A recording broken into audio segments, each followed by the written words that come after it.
Hi, I'm Raya. And I'm Brandon. And you're watching More Love with R&B. Okay. More Love with R&B. Is that better? It's much better, thank you. Okay.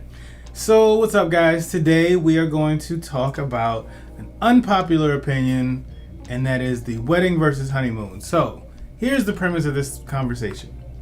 Some people believe you should take as much money as you can and put it into the wedding ceremony, while other people believe you should put it into the honeymoon. Now, it's more lopsided because a lot of people want the pomp and circumstance. It's my big day, and it's gonna be me in a gown, and it's my one true love, and I want it to be all this other stuff. You're right, I do this a lot. You really do. So that is the premise of this. We actually feel that you should take most of your funds, whatever money you have allocated for your wedding, and put it into the honeymoon and not the ceremony. I know. Dun, dun, dun. So, I'll say this to give you guys a little bit of backstory. So, when we were going through premarital counseling, we had our premarital counselor, which was a pastor that we trusted, and he actually told us, he didn't even ask us, he said, you should put most of your money into the honeymoon and not the ceremony. Mm-hmm. At the time, we were throwing as much money as we could to the ceremony. And so halfway through premarital counseling, he told us that, and we were just like, okay. And we'll talk about why in a minute. But we immediately started pulling things back. We's like, okay, we're not gonna have as many people in the ceremony, in the wedding party. We're going to not do X, Y, and Z. Our wedding ceremony was only 26 minutes on the dot. It was 26 minutes. So we scaled back on like hiring this person and hiring that person. The decorations and all that. Decorations, all that stuff was scaled down. And we put most of our money into a really nice honeymoon. Yes, we did. So most women are probably going to be the ones that want the big extravagant. Oh, for sure. And I mean, I got married at 30. You did. So I wanted a big thing because I had waited for so long. We had dated for so long. Yes, we did. And I really wanted all of the things. You know, I had my vision board of what my wedding was going to be like, the dress that I was going to get, the decor and all that stuff. But as we were going through marriage counseling, and we were told that, you know, even though this wedding day is extremely important, it's one day. That is true. And your honeymoon is like not the foundation for what your marriage is going to be, but it's especially if you don't especially if you don't live with your spouse, if you guys have been separate, you know. This is the first time that you're going to sleep with one another. This is the first time that you guys are going to be in the same space for, weeks on end. It should be an adventure. Like, don't just go, and I'm not knocking these things, but don't just go to the hotel down the street. You know what I'm saying? Because you spent $20,000 on your wedding, and now you can't afford to go anywhere, so you just go to the Best Western in the next town over. Yo said the Best Western. Wow, shots fired. I'm just saying, like, if you have like all this money, don't downgrade your first night as a married couple or your first, because you spent all of your money on a dress that you'll wear once and a dinner that you probably won't even really get to eat much of, and decorations that are going to be torn down and thrown away an hour and a half, after the ceremony. Now let me say this. I have to kind of intervene because another thing that I didn't know about wedding ceremonies was that the reception is part of the ceremonial day. And the bride and the groom are expected to pay for that as well. And I just really struggle with like tradition. Like, I'm sorry, wait a second. Hold on a second. I'm paying for dinner for 150 people.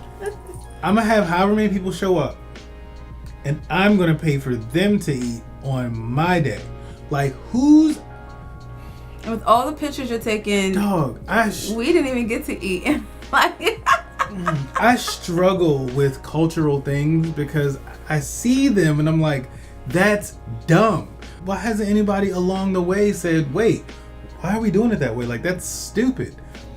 And then the food, like if you rent out a hall and it's like, well, you gotta use our food. and then you get their food and it's terrible. And you're like, I'm paying for all these people to eat terrible food that I'm not even gonna get to taste because I'm walking around shaking hands.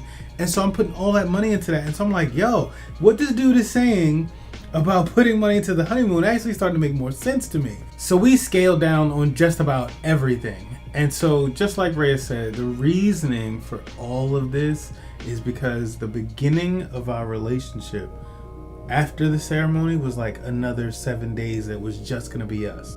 So we took a cruise. There's a video on that. You guys can go watch that. But we decided to leave the country for 7 days alone together. Like, and that's not cheap.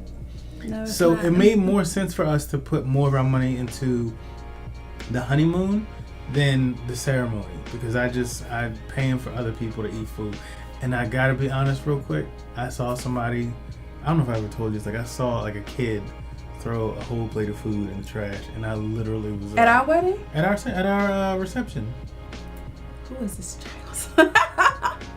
like a whole plate. Like somebody made a plate, they kind of nibbled on it, and then they threw it. You know, the trash cans are really huge trash cans, so everybody can throw their stuff. Just threw it in the trash, and all I saw was like dollars going. I was like, oh no, never again. But anyway, we know this is an unpopular opinion. Yeah. We know that a lot of people will tell you, hey, this is your wedding day. You need to go all out. You should have people swinging from the ceilings and lights all over the church or the hall or wherever you're getting married. You should have 2 venues, one for this and one for that, if you would like. We will just kind of wrap this up with what we always say. Do what works for you. And we're not saying that you have to have a horrible wedding and reception. No, not at all. We're just saying that whatever your budget is, spend most of it on the honeymoon. So if you have $1 million, well then your wedding's gonna be lit because you can still afford because you can still afford a really nice ceremony. But we're saying don't miss out on a great honeymoon because you put so much in your wedding. Agreed. You can still have a wonderful wedding. Maybe you have people help out instead of for sure. you know, instead of paying for all of this stuff. Maybe you have people donate decorations, at whatever the case may be. And we have plenty of videos that talk about how to plan your wedding. If you're interested in those, we'll put them in the description. But yes, this unpopular opinion that we have, put more of your money into the honeymoon. Absolutely. So comment down below.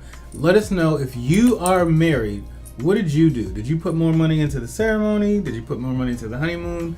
Do you wish you would have done either or? Yeah. Do you wish you'd go back and do it over again? Did you like it the way it was? Let us know how you felt. If this is your first time watching, thank you for watching. We hope that you stick around and subscribe Yes, please. for more videos. And go ahead and search for more videos on our channel that you may want to watch. Absolutely. It's a ton. I was looking at the other day. We have a lot of videos on YouTube. So thank you guys for your support. We appreciate it, and we'll see you later. Bye.